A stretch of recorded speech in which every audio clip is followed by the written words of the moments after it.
ఎందుకని మీ ఫీడ్ కొంత second week లో ఎందుకని బయటికి రానివ్వలేదు? కారణం ఏంటంటారు? తెలీదు, అదే అనిపిస్తుంది. ఇట్లాంటి కొన్ని మంచి మంచి సీన్స్ బయటకు వస్తే ఎంత ఎంటర్టైన్ అవుతారు జనాలు అసలు. దీనికి నిజంగా దీని వల్లే కదా అసలు ఎంత నవ్వుకుంటారు, చెప్తుంటే మనకి ఎంత ఇది అనిపిస్తుంది. సో అదొకటి.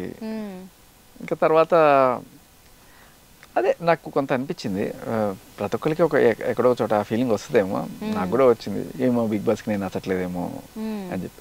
ఇది చూపించారని అనుకున్నాను నేను. బయటకు వచ్చిన తర్వాత చూస్తే అసలు ఇది ఎవరు మేము చూడలేదు, మాకు తెలియలేదు. 1 hour ఫీల్డ్లో లేదు, 24 hours కూడా లేదు.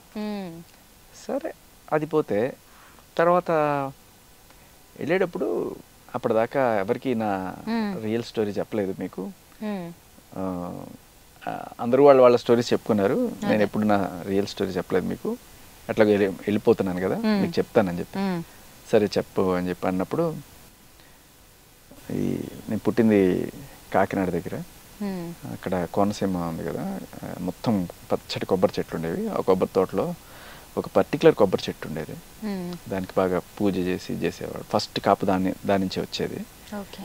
ఆ కొబ్బరికాయ ఫస్ట్ పడేది, పడగానే దాన్ని తీసుకొని దాన్ని కొట్టి దాని నీళ్ళందరూ కూడా తీర్థంలాగా తాగేసి, తర్వాత దాన్ని కొట్టి దాన్ని కొబ్బరి అంతా కూడా ప్రసాదంలాగా తీసేసి ఆ కొబ్బరికాయ కంప్లీట్గా వాడేస్తారనమాట. లైక్ ఆ నారతో గిన్నెలు తోముకోవడం కంప్లీట్ యూటిలైజ్ చేస్తారనమాట ఆ కొబ్బరికాయని. తర్వాత అసలు ఇంకా అయిపోయింది. ఇదే స్టోరీ అని చెప్పాను. ఇదేం స్టోరీ అంటే ఇదే నారియల్ స్టోరీ అన్నాను. నారియల్ అంటే ఏంటి? హిందీలో నారియల్ అంటే కొబ్బరికాయ. సో మీ అందరికి నారియల్ స్టోరీ చెప్తా అంటే నారియల్ స్టోరీ కాదు నేను చెప్పింది, వాడికి నారియల్ స్టోరీ చెప్పారు. చాలా సీరియస్ గా విన్నారు. నేను అదే అంటే సీరియస్ గా వింటున్నా, నాకు ఏం అర్థం కాలేదు. సో ఇలా ఒకటి. ఇంకా అబ్బో అసలు అదే నిన్న మొన్న ఎప్పుడో ఆదిత్యం కలిసినప్పుడు ఇలా చెప్పుకుంటూ పోతే బయటకు రాని చాలానే ఉన్నాయి. జనాలకు కావాల్సిందే ఎంటర్టైన్మెంట్. ఇలాంటి మంచి మంచి ఎంటర్టైన్మెంట్ ఎంత మిస్ అయి ఉంటారు కదా. ఇంకొకటి చెప్పాను, ఇది ఇలా ఒక మల్లీశ్వరి సినిమా ఉంది కదా, దాంట్లో జమీందారు కుటుంబం, దాంట్లో మల్లీశ్వరి. అయితే మల్లీశ్వరి దగ్గర ఆస్తి కొట్టేద్దామని చెప్పి వెయిట్ చేస్తుంటారు కదా. అవును. అదే టైంలో యాజ్ ఇట్ ఈస్గా ఇదే స్టోరీ, కాకపోతే అమ్మాయి పేరు లత. అయితే ఈ లత దగ్గర నుంచి ఆస్తి కొట్టేయాలని అక్కడ గుంటనక్క దివాన్ గాడు ఏదో ప్లాన్ చేస్తాడు. ఏంటంటే యాజ్ ఇట్ ఈజ్ ఇలాంటి అమ్మాయి ఇంకో అమ్మాయిని పట్టుకొచ్చి ఈ అమ్మాయిని కిడ్నాప్ చేసేసి ఆ ప్లేస్లో ఈ అమ్మాయిని పెట్టేస్తారు. సో ఈ అమ్మాయితో కరెక్ట్గా సంతకాలు పెట్టించుకునే టైంలో ఆ అమ్మాయి వచ్చేస్తుంది తప్పించుకొని, ఒరిజినల్ లత వచ్చేస్తుంది, ఇదేమో డూప్లికేట్ లత. సో ఆయన తాతకు అర్థం కాదు ఎవరు ఒరిజినల్ ఎవరు డూప్లికేట్. అయితే ఫస్ట్ ఏం చెప్పానంటే వీళ్ళ అన్నయ్య ఉంటాడు, ఈ అమ్మాయికి అన్నయ్య ఉంటాడు, ఈ లతకి. ఆ అన్నయ్య పక్కనే చెల్లెలు ఉంటుంది, అన్నయ్య ఏమో చెల్లి కోసం ఏదో రాసి ఇచ్చేస్తూ ఉంటాడు. ఈ లోపల ఒరిజినల్ లత పరిగెత్తుకొని వచ్చేసి ఆపండి గట్టిగా రాస్తుంది అనమాట. ఆస్తి రాసివి కన్నా అని చెప్పి గట్టిగా చెప్తాను.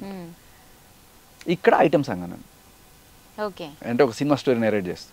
ఇక్కడ ఐటమ్ సాంగ్, ఇప్పుడు ఐటమ్ సాంగ్ ఏంట్రా ఇంత సీరియస్ అంటే పైనుంచి ఇట్లా ఒక క్యాప్సూల్, ఒక మంచి తలుకుల డ్రెస్ వేసుకున్న హీరోయిన్ రాశి కన్నా వచ్చి దిగి డ్యాన్స్ చేస్తూ ఉంటుంది.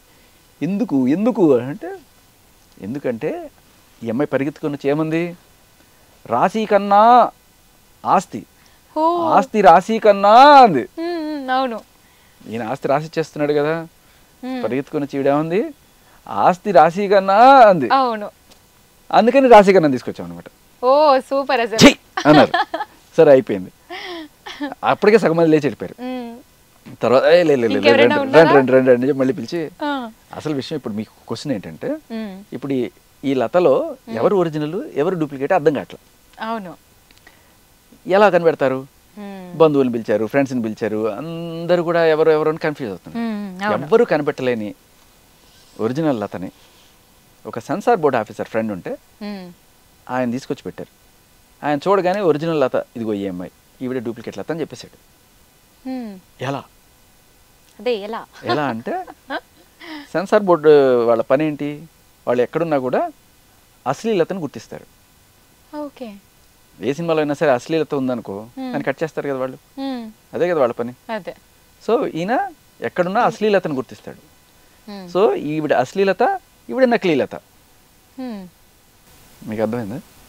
మీకు టైం పడుతుంది కొంచెం. టైం పడుతుంది. ఇద్దరు అదే రకంగా ఉన్నారు. ఈవిడ అసలీ, ఈవిడ నకిలీ. ఈవిడ అశ్లీలత, ఈవిడ నకిలీలత. అర్థమైందా? అదే అదే అర్థమైంది. సో ఈ అశ్లీలతను గుర్తించే ఎవరికి ఉంటుంది ఆ సెన్సార్ బోర్డు సభ్యులకి. అంతే. జోక్ అర్థమైంది. థ్యాంక్స్. జోక్ అర్థమైందండి. ఇలాంటివి అనమాట. సో ఇలాంటివి బాగా చెప్పారు. ఒక సెకండ్ నా మైండ్ పోయింది. నేనే ఆలోచిస్తున్నా ఎవరు అశ్లీలత అయింది. నేను సందిగ్ధ భావంలో పడ్డానమాట అసలు కొద్దిసేపటి వరకు.